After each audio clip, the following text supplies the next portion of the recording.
Good day and welcome to Inside the African Community. On this program, we shine a spotlight on the positives and challenges within the African community.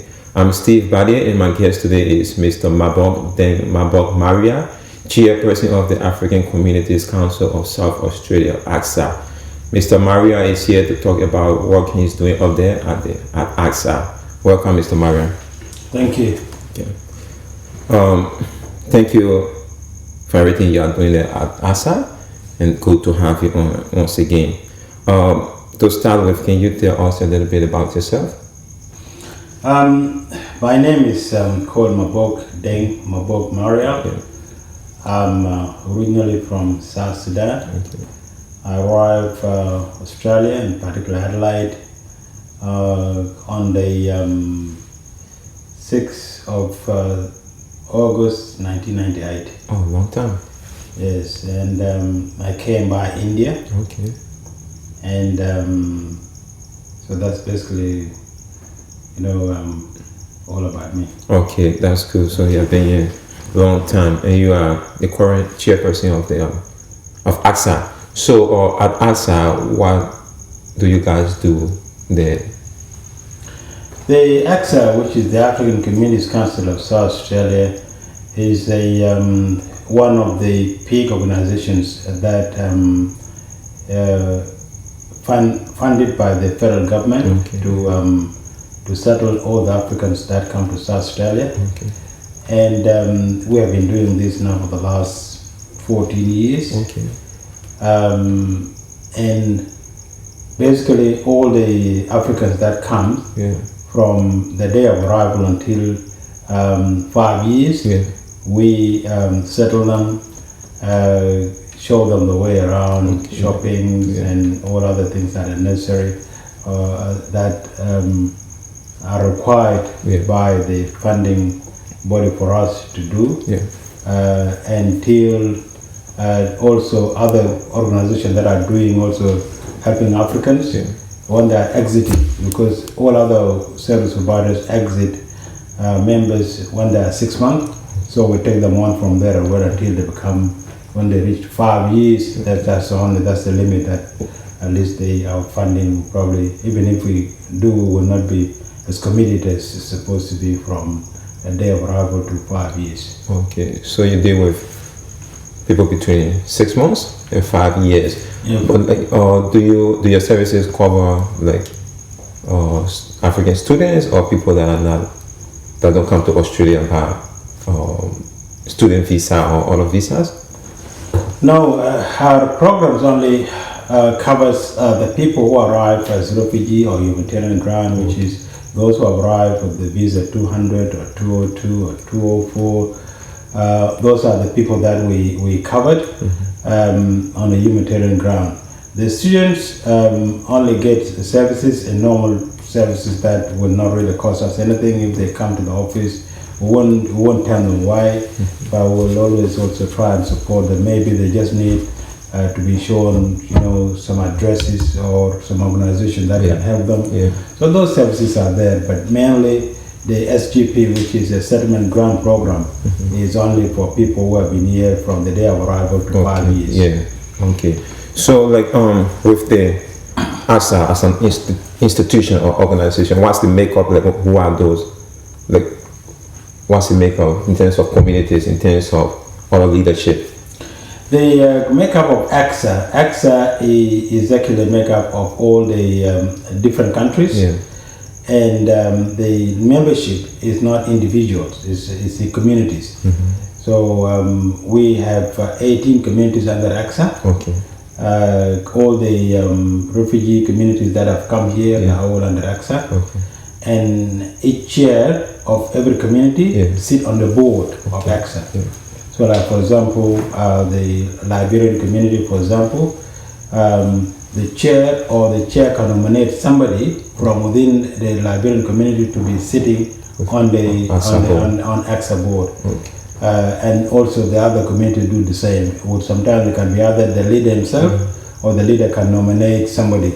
Like in case of Liberia now, it is not the leader himself, but he has nominated somebody to be sitting on the board.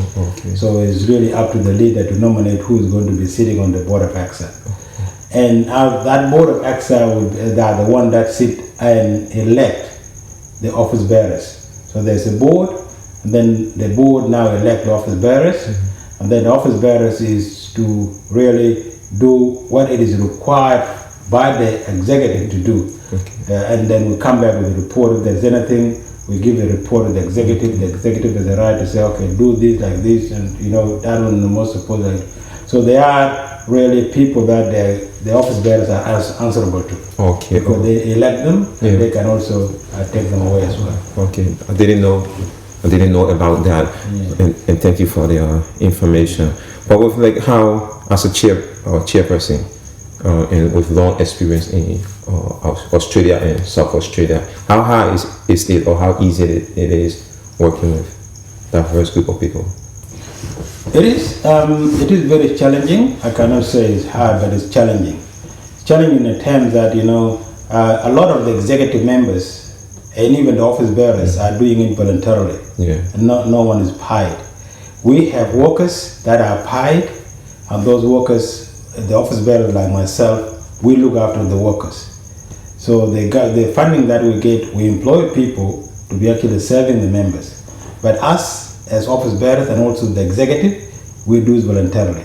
So sometimes there are challenges, because if you are doing something voluntarily and one or two members don't turn up for regular meetings, you cannot be hard on them, even though the Constitution says that every executive member need to attend regular meetings. So those are the kind of the challenges, that anything that you are doing voluntarily, sometimes the expectation of we have a high expectation to really service a very high quality service to people. But if you are voluntarily doing it and you don't feel like coming, we also don't have to say why didn't you come. All we can do is probably follow the Constitution. We might reprimand you, or probably ask the leader of that particular organization to change. Okay. So because I think volunteering is it's a sacrifice, and not everyone tends to volunteer. So what sort of, for you, what's the motivation behind this, volunteering for this job? The motivations for me myself is I have a high motivation, because I think I've been here long, and being here long, I need really to put something back to my community as well. Because there's no point of coming here for being here now for the last 16 years and just say that there are people that need some help. And those people, as I said, it's only voluntary. If I don't put my hand out, then who's going to do it? Somebody has to do it. So that can motivate me to make sure that I'm actually doing both, contributing back to the economy of this lovely country, and also trying to help my brothers and sisters that have actually come, that need some help. That they need also to be shown the way. There has to be somebody there that can actually show them the way. Okay, so with this your leadership and as a person, what are things you wish to achieve if you were to both at this time and after you have left leadership? What do you wish to achieve that you're going to be proud of tomorrow? Maybe one thing, or what are some of the things you wish to achieve? What I wish to achieve is to have an African village. Okay. Somewhere, like the beautiful work you people are doing now, you are doing it in private. You do it out of your own pocket. But if there is a big African village where there is a big hall where you can access all of this, it will lessen that burden on you. That you are doing all of this. That's true. Like what I'm doing, you are almost doing it voluntarily. And even if it is something to link with your studies, also again, if there is a venue where you can actually access all of this, I think will be good. So my wish is to have one day that will have a big African center where all Africans can come there and do whatever activity that they want to do, and a place that we call home. Because I do agree with you, and because at times Africans, it is not easy to access some public halls in other places, because there are restrictions on how long you could operate that place. Sometimes maybe up to 12. And for us Africans, we are used to party late and after 12. So I think there's always a need to have somewhere that Africans can interact, and exhibit their own culture in their own, sort of ways and things. So like with your leadership, like what are some of, when you look at the African community, what are some of the challenges now that you say, okay, these are things that I want to, like with the youth, with parents, what are some of the challenges for you? Now, as far as my leadership is concerned, I have a baggage of challenges. Yeah. The one that really concerned me most is the unity of Africans. Okay. A lot of communities out there are not together. Yeah. And that's a very big challenge for me, okay. to make sure that I try and make sure that I talk to them and that we all rally as one body. Yeah. And there are no any communities that are 100% perfect. Yeah. People who have come up before us, like the Greeks and Italians, they have more than 60 communities each. But then they still have that common goal where if they want to do something, they will still do it.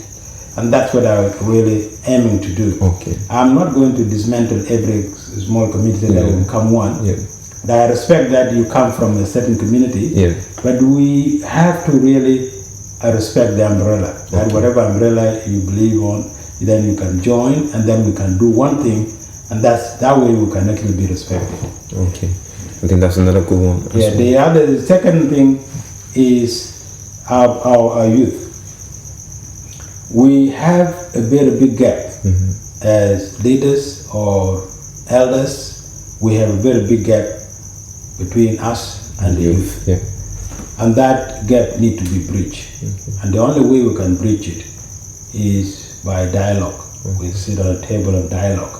That there has to be, a debate what was going on to see, because we always assume that these young people are not doing the right thing.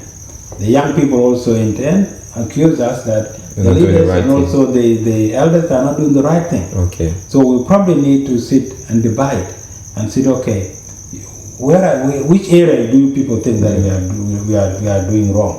They will explain, and we will also explain. But if we don't give ourselves that forum where we can actually sit and discuss, the gap is widening. And that is very dangerous for the community. Yeah, I think it is. And the thing is, we sometimes discuss these things in private, but we don't have, like you said, we usually don't have the discussion when we come to a round table and hear, from the youth and from both sides of the coin. So, but what do you think are some of the problems? We could understand that there's a divide between the youth and the older elders, but why do we have that? The reason we are actually having those differences is very simple. It is all to do with culture.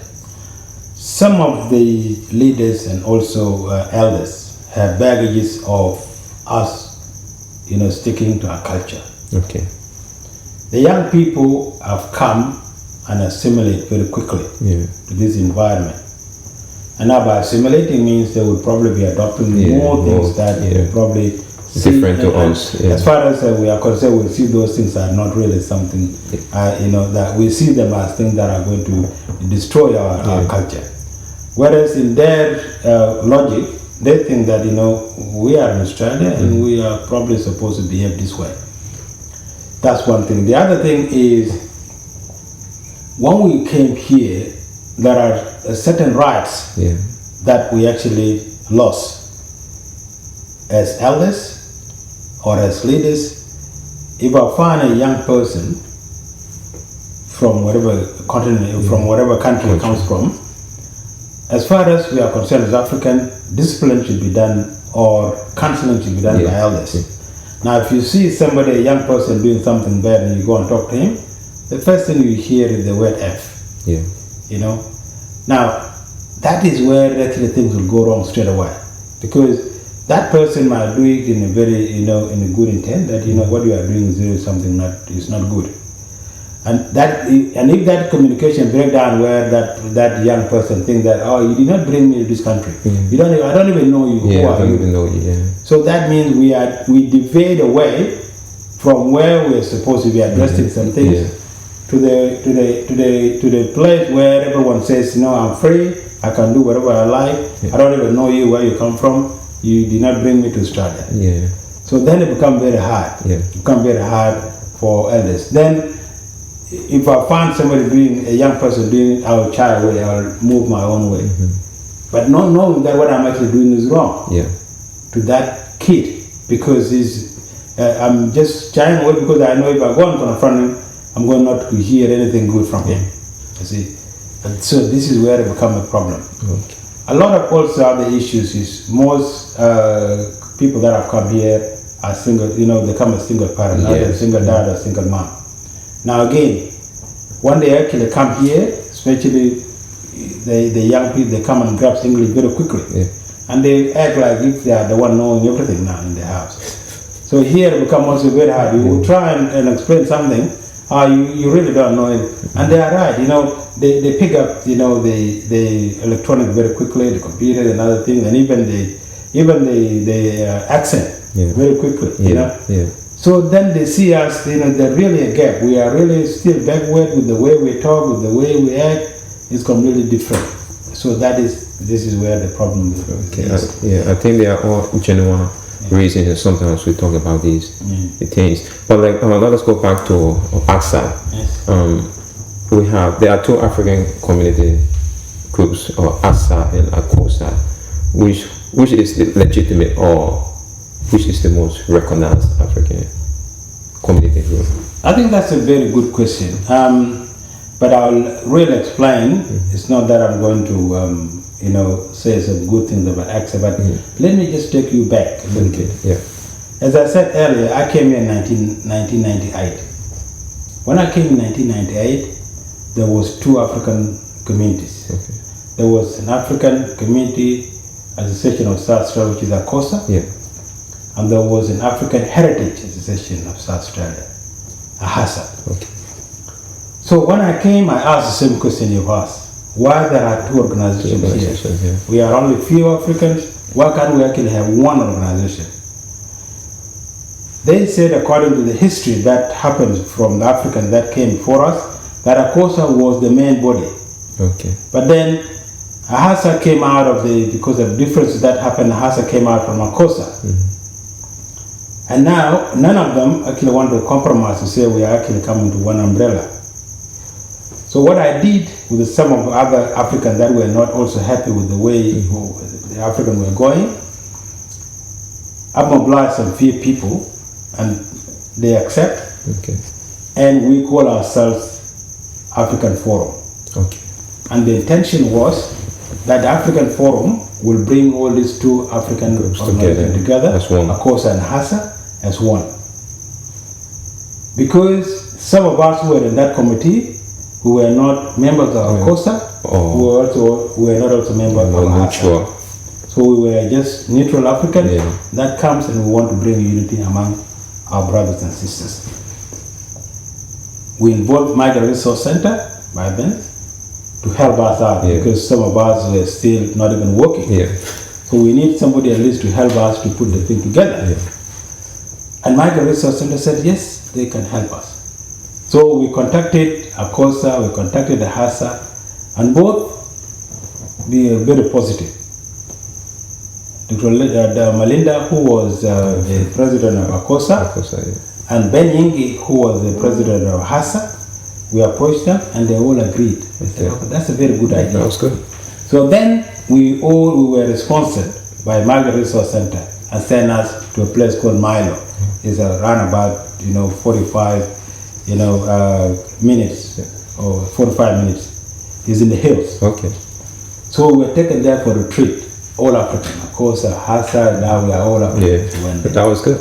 We went there, we discussed the issues, we exhaust all the issues, and we agreed now that we have exhausted all the issues, we need to form a one umbrella. So then when we came back, we said, okay, what is going to be the name of that umbrella?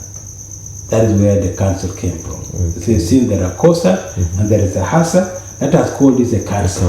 That is where the African Communities Council of South Australia came into existence. So then, that of course does not mean that a COSA is going to be dismantled or a HASA is going to be dismantled. They will still be there if they like. But the umbrella will be the African Communities Council of South Australia. They all agreed, we came back, and then we said, now that we all agreed, let us now elect the executive. The first president or the chairperson of the African Communities Council was Dr. William Kagwa from Uganda. He was a professor in the Adelaide University. William Kagwa was a member of AHASA. When William Kagwa was elected, he was not elected on the basis of that he is a member of us, as far as we are concerned. We thought now we are all big body, let's just elect somebody that we think is going to lead us. In the right way. And that's how William Kagwa was elected. And as soon as William Kagwa was elected, David Malinda and his group said, no, this is why this person was elected. This is now being dominated by AHASA. This is so they pull out, and that's how now they are sticking into ACOSA. But in actual sense, that we're part and parcel of Accsa, which is the African Communities Council, and that's the reason why they first came, they came in the first place. So at that point, somebody that really have logic will see election was done, whether it's from ACOSA or from AHASA. When people say this is the person we want, he is the person. Like some of us who did not actually have any, who are not members of this, we should have to respect that, because Africa now has sent down and elect.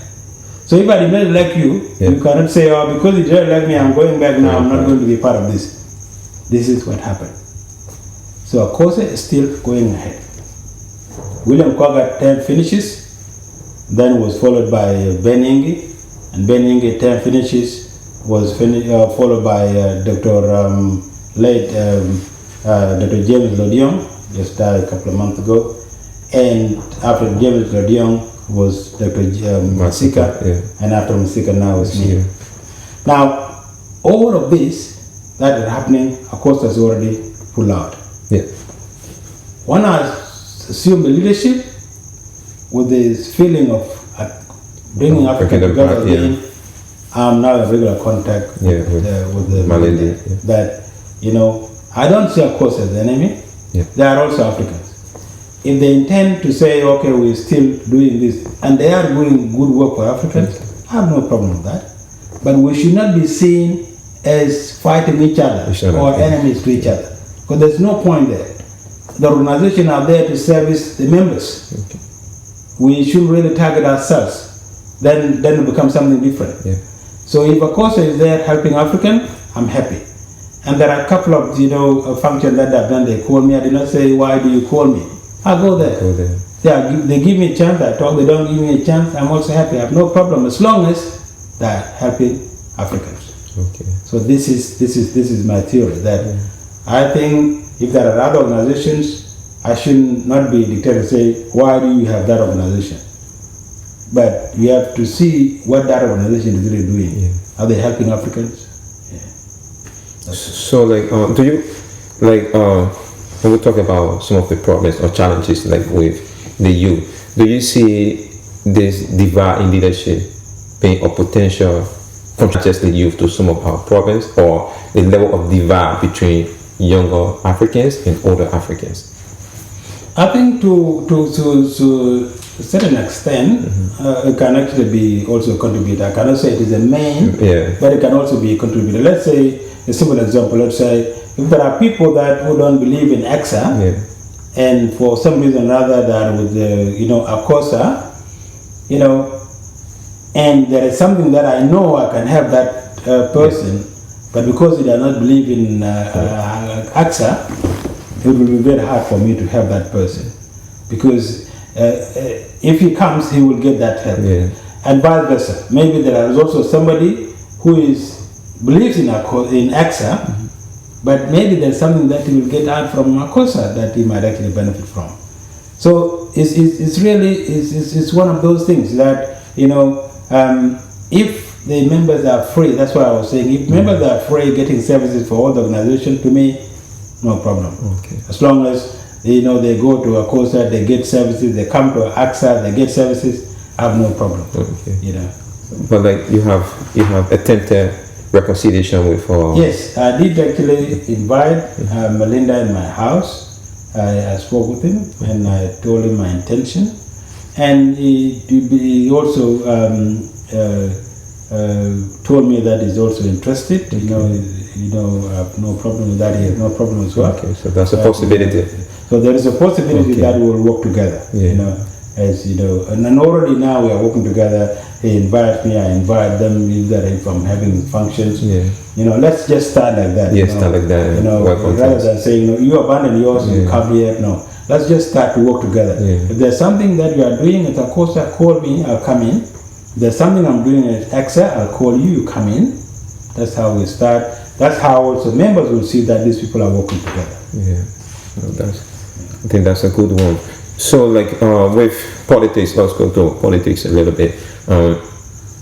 Talking about Africans' involvement with politics, we have had few or Africans tried, which is a good thing, but there have been no success thus far. So, in your opinion, what are some of the problems that are contributing to our failure in politics? I think there are a lot of things that will probably lead into our failure. First of all, unity is one of them. Okay. That we are not united.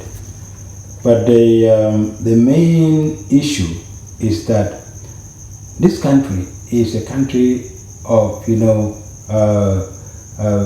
it's a very free country. Yeah. Where if you want to do something, you want to go for election, you want to form an organization, anything you want to do, you will do it. The parties here actually have also divide Africans. And there will never be a one voice as African. And the reason being, there will be some Africans who are now liberal. Yeah. There are Africans which are in labor. There are Africans who are independent. There are Africans which are in family first. There are Africans which are with nationals. So all these Africans are in different parties. So for you to say, I'm going to, for election and all Africans are going to vote for me, then there must be something that you did not understand, probably in the system. Okay. Because all these Africans, unless and until that we all united and we talk one voice and we know that we have one interest, and even if you are from Liberal and I'm from Labour, for example, or any other party, then I know there's something called preference. Even though we are from different parties, I'll just still do a preference then to go and vote for you, even though I'm from different party. Okay. That's the only way we can help ourselves.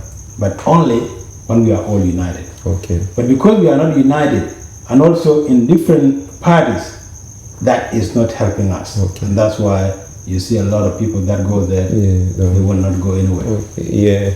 And also how we have the black guy, and just going outside of unity, maybe this could be a contributing factor as well. Using a campaign slogan such as the black guy, or does they hurt your chances, or is it a good thing for him? Speaking of him, was it a good move by him, or do you think that was a good or bad move?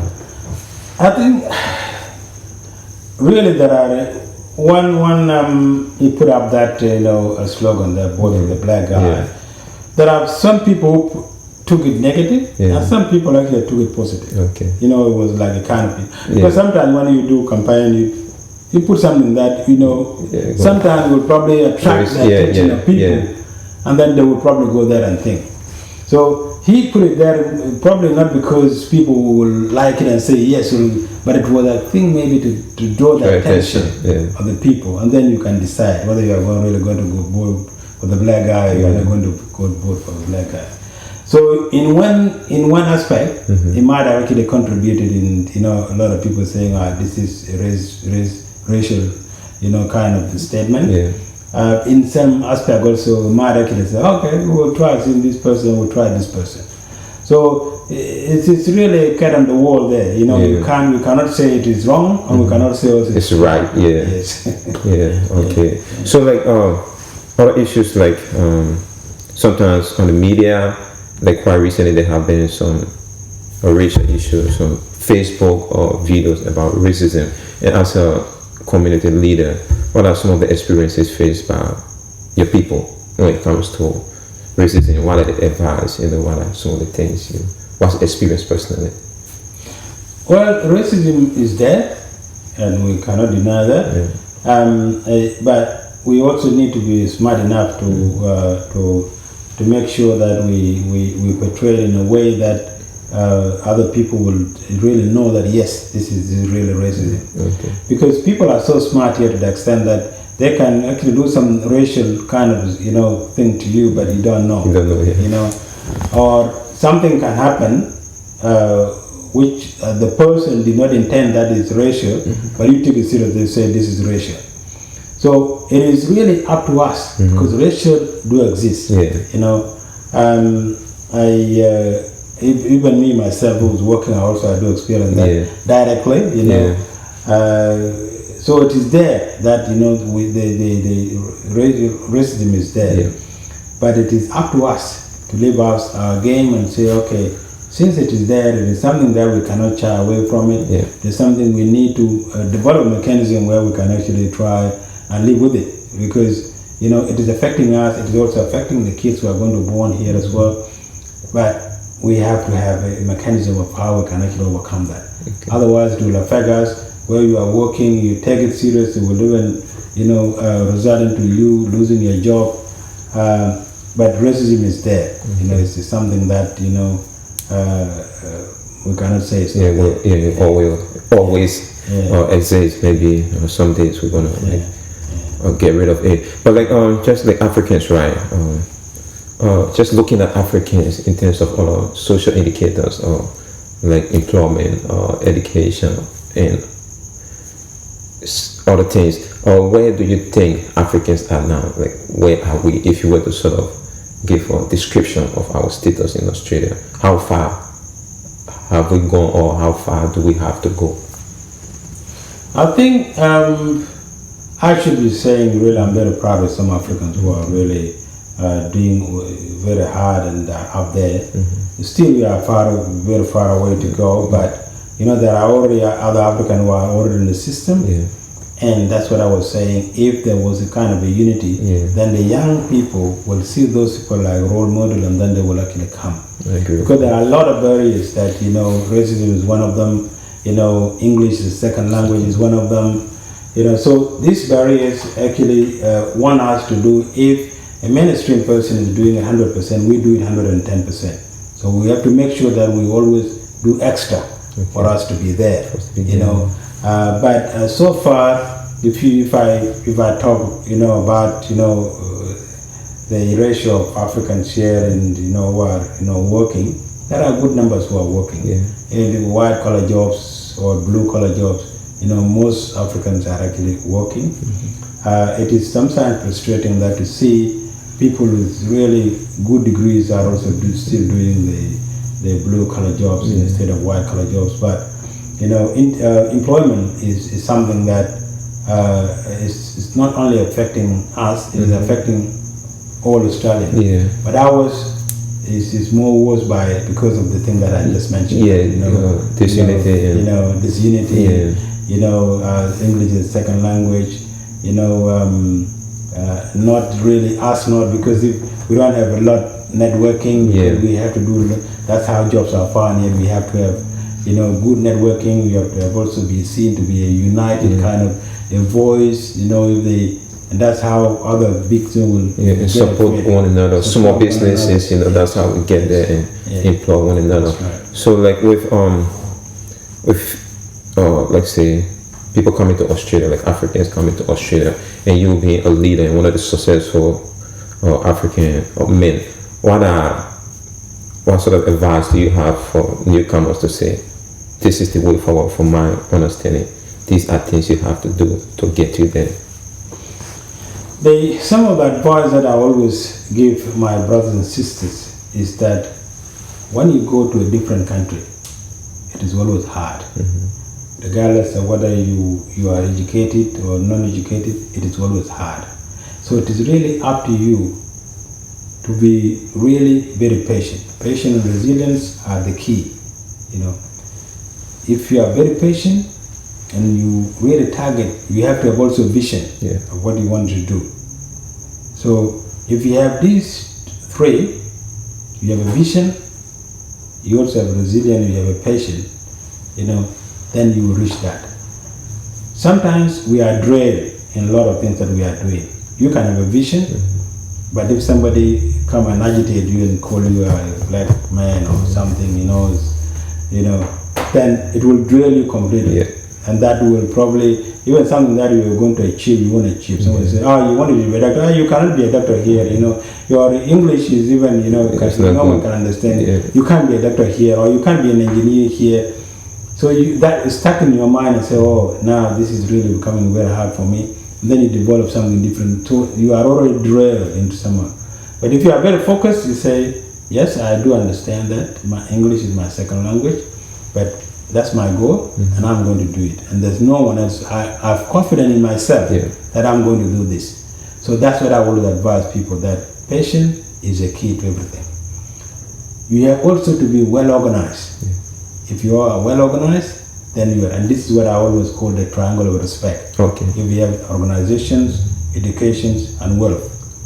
These three things are the thing that, if you achieve them, then this is what I call triangle of respect. That's a good one. The organization is when you organize yourself, anyone, even back home, when a good family that is, really they have organized themselves, everyone loves to go and marry there or you get a girl there. Why? Because they are organized. So it is a form of respect.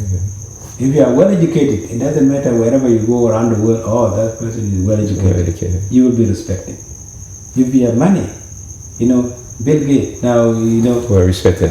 Well respected. Why? Because he's got money. He's well respected. So that's what I call triangle of respect. And those things that are not beyond our, reach. Reach, it's quite possible, We can reach them. And when we reach them, that's what we want. And that's, if every African who is here try and put those things in their mind, we can achieve everything. But if we start now not, disorganized, I come here and say, this person is from Liberia, I don't want to even talk, I don't even know them, all this, then I go there, and I assume that, I'm educated and all this. Damn, I'm nothing, because the mainstream person there will see, oh, these people are disorganized, they're not organized, they cannot be. So, and this is where the disrespect will come there. And then if there are some things that then you jump up and down and say, but you started it.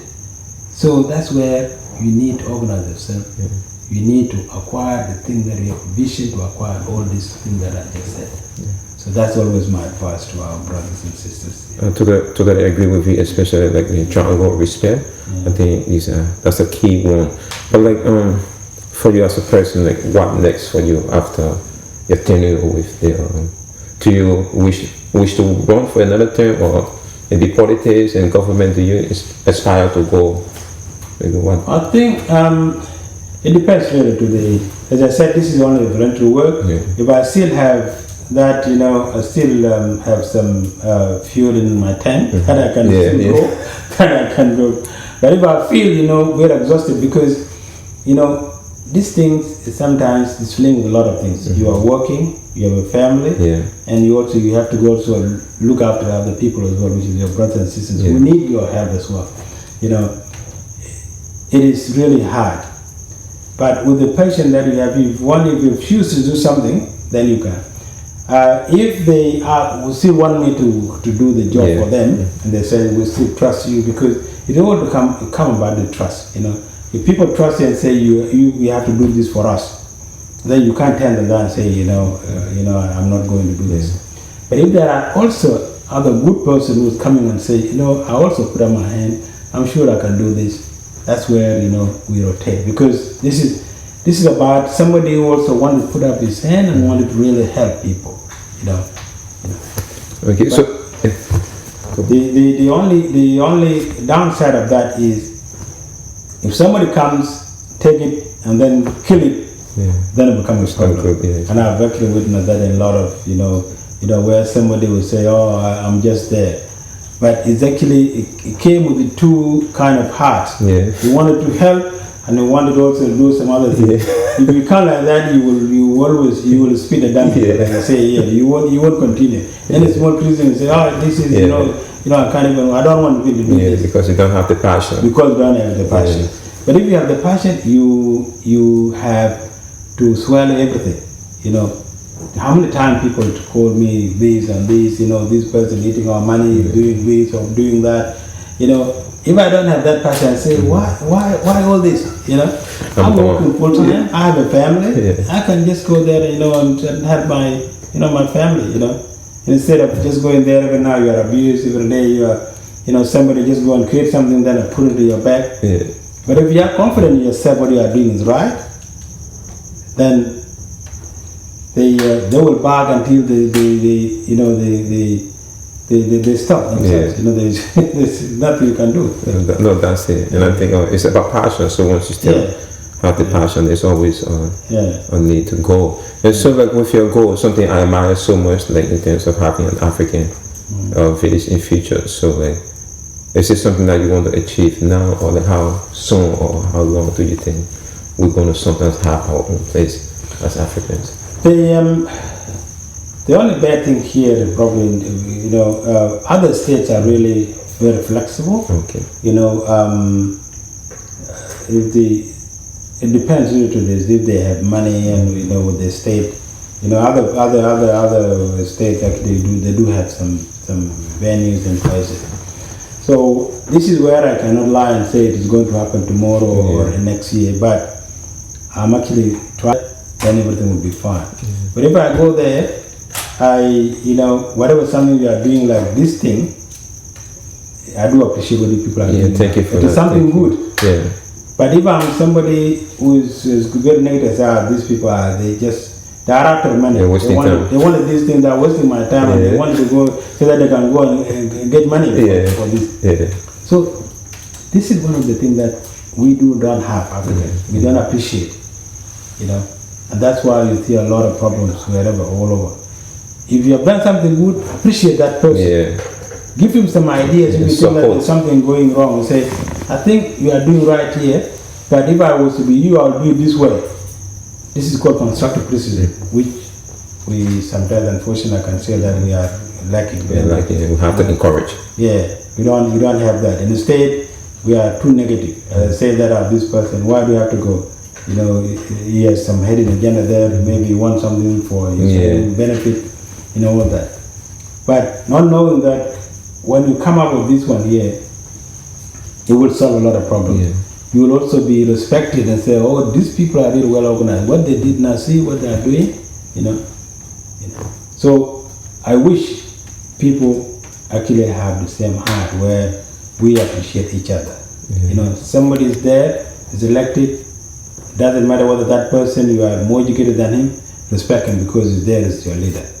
If you want to put up your hand, it's all voluntary. Come next time, do something that he has not done for you, rather than sitting in your house and saying some things which will not, really move the community forward. Before I ask my final question, it was just what I want to bring to your attention, or giving, because as part of this program, we also want to get involved with charity, also give back. But it is something that we Africans don't do much. We tend to receive a lot and really give little or don't give at all. So do you think it is something that we have to start doing? Is it a concern for you as well? It is a very big concern to me. When I was the president of the students community, our money used to be money by hour for a couple of years. So all the four presidents that were before me, the money that was the SGP money, like the one I'm managing now with the Accsa, it used to be given to R. And the reason being that we cannot manage ourselves, so they were managed by R. That's embarrassing. Until the time that So when I came with the president, I said, I want to manage that money. It was a big big issue. A lot of people say, oh, they put things in the media, these people, this is how. But I insisted. It was during Kevin Rudd. So I wrote a letter to Kevin Rudd that this is my intention. As the president of the students community, I need to manage the money. Hara has been managing now for nearly 6 years, and now this is high time for us to manage ourselves. I have people that are capable to do that, so there's no point why I don't want to do, that we cannot manage.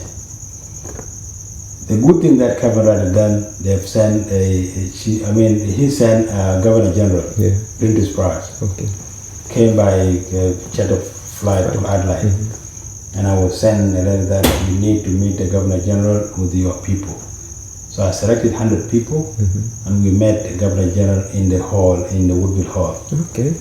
When she came, she and this is where anything that you do, these people are very good. I used to talk in the radio, to explain about misperception about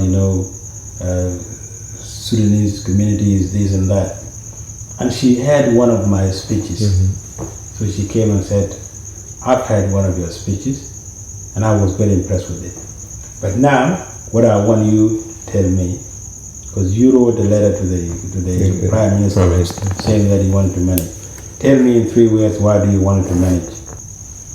And she clapped her hand and said, that was good, thank you. I have to clap myself. Yeah. I said, why are we always given? In the camp, or wherever we came, we were given by UN. We came here, we are given by settling. Always given, only receive. Why? We have intellectuals, we have doctors, we have all these graduates. It is high time for us also to be given. So I want to manage the money, so that I can employ people and give people. Yes. Rather than us always receiving. I do agree with that. Yeah. That's how they decided. They went there and decided that money was. That's how they sent in prospect. That prospect, because the money that was, so we ran that, so it was partly Accsa, because Accsa was also there, so Accsa was paying and I was also paying. Till the time when my time elapsed, somebody put up his hand and said he wanted to do that job. He took it, and now everything is gone. So then there's a sticky issue here, but I don't know why. Whether it is a general rule that community fund has to be governed by us. I don't know what's the rule like. But do you see probably leadership, maybe leadership struggle or failure to lead the people in the right way? Because if you left and then a program went down the drain while you were not there. So are these like some of the problems that we are facing? I think these are some of the problems. You see, the people here like the system to go. We in Africa are completely different. In Africa, when a leader is there and his term finishes, no one want to know that leader. He's done. Yeah. But what they forget also is that leader is actually some ideas that can help you, who is the newcomer coming in. Yeah. So that rapport is not there.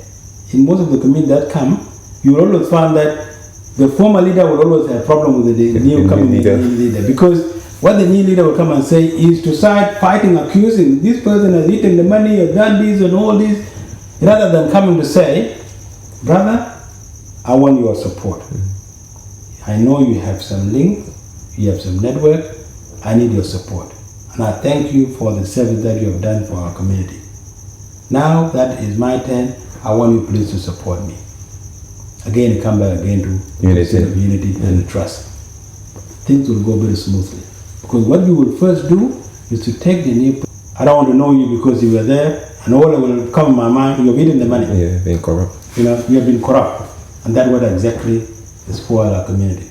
The person comes, this person, he has eaten 1,000, 100,000 that was brought, he has eaten the money, he has done this, we are going to put him to jail, all this, So instead of concentrating to help members, he was just going on and on and on. Yeah.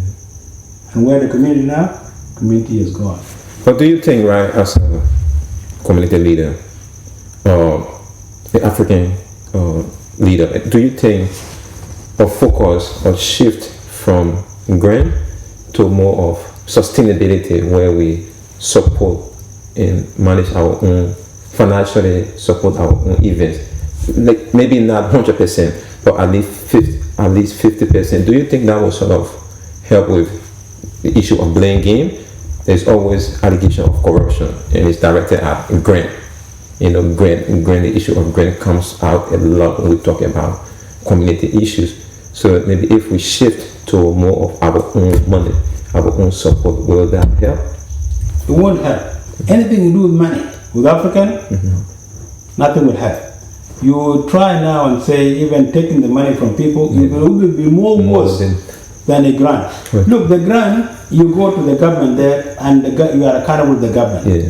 Yet they accuse you that he's eating our money. Let alone you now contributing. What will they say? He's collecting money from us. He's eating this money. Yeah. So we're coming from. It doesn't matter what you do. Okay. It's that concept that this person is eating the money need to be taken away. And we come into the logic of saying we have contributed this money. Where is the money gone? People come, you give your finances. This is in a very, without even accusing, because here in this country there's something called accountability. If you have collected the money from the members or you apply for the grant, there's always accountability. The grant is very simple. When you apply for the grant, I want to do this. The time comes, you do those things, you do your acquittal, it's acquitted, it's done. You see? The same thing, you collect the money from the members, I want to collect this money, we want to do this, it's done. You come and do your report, simple.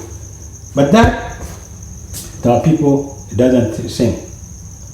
All other people who are doing grant, even when Ara was doing when they were doing this thing, there's not any single person from the Sudanese community went and told Ara, you have eaten our money. Okay. And because Ara is the one receiving the money. Because Ara is the one that receives the money, he will come and do the sales for us. Yeah. But there is no single day that the Sudanese went to Ara and said, you are eating our money. Now that they have seen now, I am their brother, managing the money, they are always saying, you are eating our money. And that's what I always tell them. Okay, if I eat the money, all these 4 or 5 years, did any one of you go to Ara to say, why do you eat our money? They couldn't answer me. It comes back again to that distrust and us trying to denigrate ourselves, that it is only that person that can do better than us. Yes. It's simple as that. It's simple. Because if you take this now back to they will keep quiet. Everything is good. Yeah, no one's gonna talk. No one's gonna talk. People that we are, and the government was convinced that we were capable because everything acquitted. There was no any single cent that they said this one. Approve it to them, and that is why my credibility up until now is still there because they know I know exactly what to do about the fact. Okay, like what we are discussing is like talking about migration, and especially for African, us being one of the newest or migrant communities in Australia.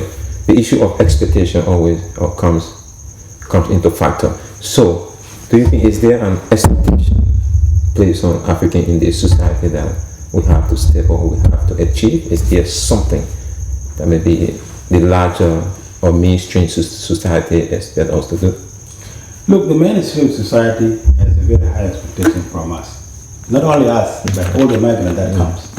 If you take Greek came before us, and Italian came before us, and all that.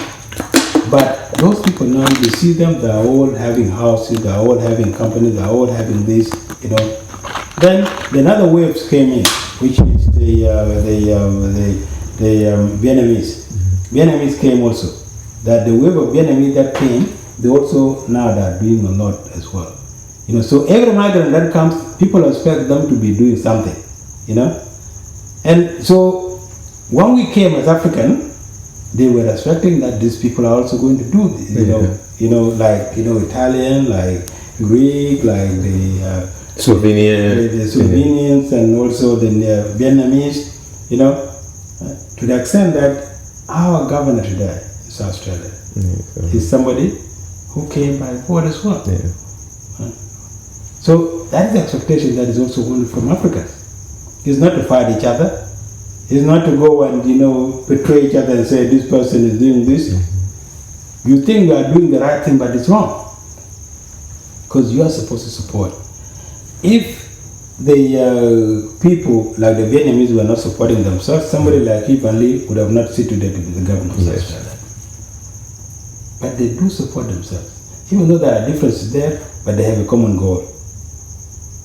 Which sometimes, not sometimes, all the times, we actually oversee that and say, I'm doing this, I'm fine. Those Africans that no, they are not, but I'm fine.